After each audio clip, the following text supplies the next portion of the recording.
Ftit wara d-deċiżjoni tal-Eżekuttiv Nazzjonalista l-ħames li għadda d-deputat Franco De Bono ddikjara li għandu diffikultà kbira biex jappoġġja lill-Gvern bost ingat fil-Parlament.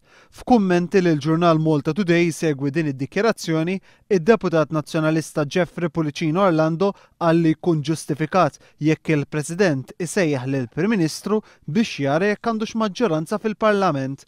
Tal-istess opinjoni huwa d-deputat Franco De Bono li qal li l-President ta' Malta għandu definittivament jsejjaħ lill-Prim Ministru biex jara jekk għandux maġġoranza fil-Parlament. Huwa żied jgħid li ilu żmien twil jisħaq li l-Prim Ministru għandu jmur għall elezzjoni ġenerali.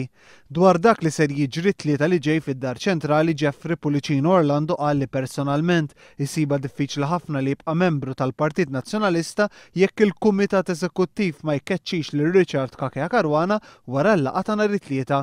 Pulicino Orlando saħaq li l-evidenza li se jressaq tipprovdi bażi soda ħafna biex l-Eżekuttiv Nazzjonalista jkeċċi lil Richard Kakea Caruana.